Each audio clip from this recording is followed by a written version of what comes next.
American cities are kind of dystopian. Large freeways cut neighborhoods in half.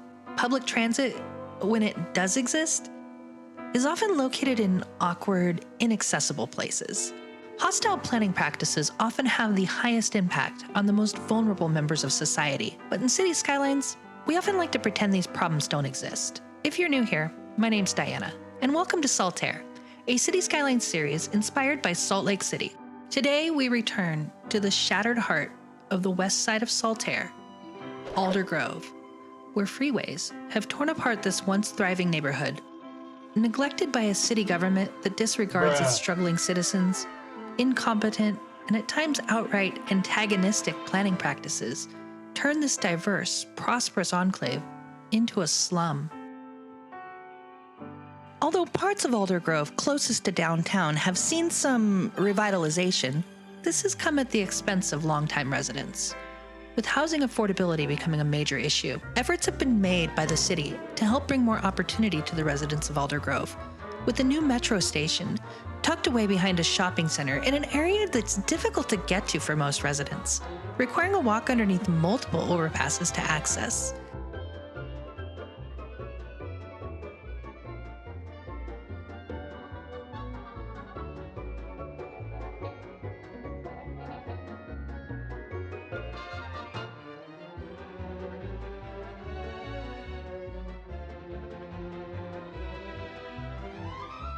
This inaccessibility doesn't stop local entrepreneurs from setting up shop outside the station, selling random trinkets and food to commuters, even during harsh winter conditions. The icy weather is also no deterrent to the local Mormons handing out literature to non-believers trying to introduce the people of Aldergrove to their faith. The station, although otherwise quite drab, boring, and vanilla, is adorned with these colorful, stylized letters on its roof, celebrating the neighborhood. Signage outside metro stations across Saltaire has been standardized since the opening of Jordan River Station, so naturally, Aldergrove gets its own version of this Art Deco revival-style sculpture. And to pay tribute to Aldergrove's majority millennial and Gen Z residents, the city government felt a statue of a young woman taking a selfie was the perfect way to celebrate their coming of age. The areas west of the Jordan River are known as Outer Aldergrove, with the western edge of the neighborhood being the area around Nephi Avenue. Some of the most successful and profitable businesses here are self-storage facilities. Because many of the residents are unable to afford long-term, stable, secure housing, these businesses are a necessity to store people's prized possession in between moves. And although technically illegal, some storage units do function as homes in and of themselves.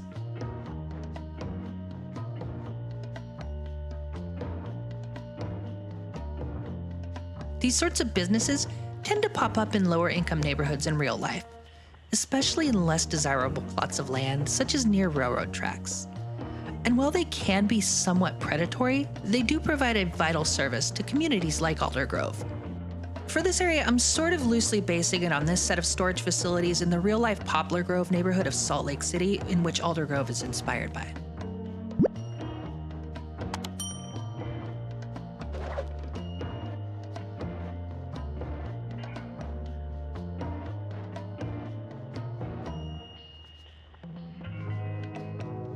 Much of the rest of this area is warehouse and office uses, as well as a number of somewhat older, low-density homes. Outer Aldergrove has been significantly harmed by the construction of the new above-ground metro line.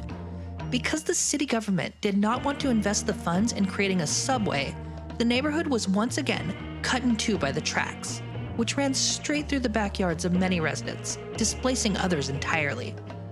Although, as a concession to the community, the city did add bike paths on either side of the tracks, creating what in theory is a nice amenity.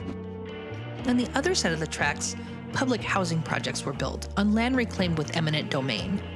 The inhabitants mostly being those who lost the homes that they once owned when the metro line was built, now renting lower quality apartments at a much, much higher price.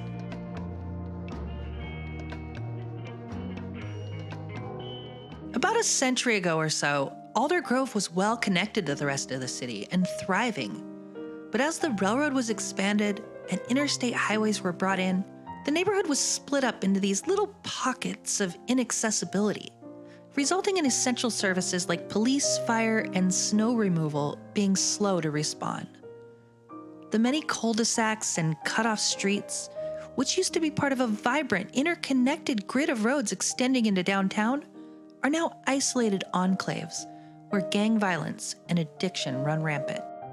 One particularly unfortunate area named Lamonite Park had the new Metro Line tunnel underneath the highway built in what used to be its main retail district, leaving the area with no places to buy food or other essential goods. The local government has all but abandoned Lamonite Park, with a group of armed drug traffickers calling themselves the Zion City Boys, making all the rules here. Despite being seen as an undesirable area overall, the private K-12 religious institution American Heritage Schools opened up a campus in Aldergrove. The Latter-day Saints Church, playing the somewhat contradictory roles of both bankrolling the city government that damaged Aldergrove to begin with and providing essential charity services to needy residents through its Welfare Square complex, runs a voucher program so that local children can attend classes here free of charge, as most public schools in the area have shut down due to lack of funding. Known by locals simply as Heritage, this school is equal parts religion and education, with a Mormon church on campus and Bible study required of all students. Although the majority of those who attend on a voucher are raised in non-Mormon households, Heritage is the only option left for most students in Aldergrove to obtain a quality education, and with that, the hope for better opportunities in the future.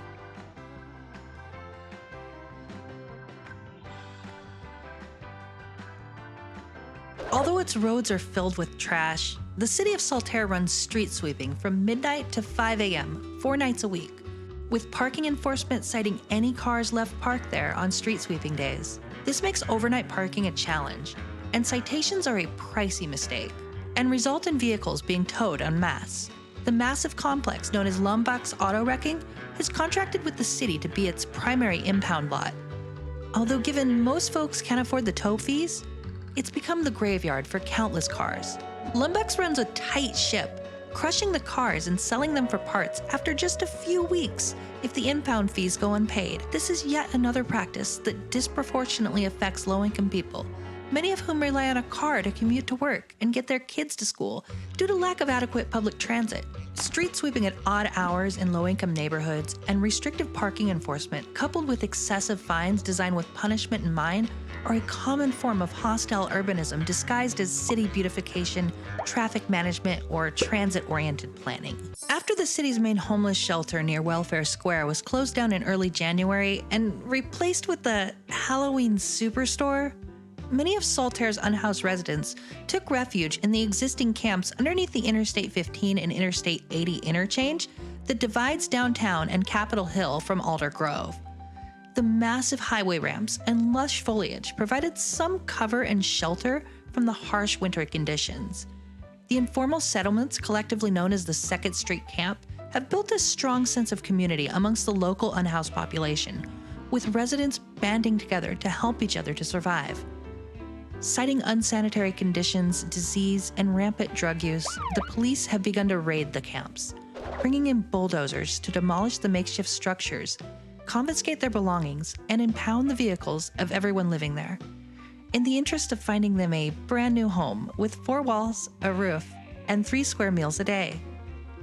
While these raids are incredibly unpopular with residents of Aldergrove, as many who live in the camps are their former neighbors, family members, and even co-workers, the government sees them as illegal squatters and criminals, and treats them as such. While doing research for this video, I had stumbled upon a recent local news story outlining a similar situation in the real-life Salt Lake City, in which camps just like these were torn down with little regard for the folks who live there, with no solution or alternative to help them find permanent housing. The 2nd Street Camp isn't the only place where unhoused residents have settled.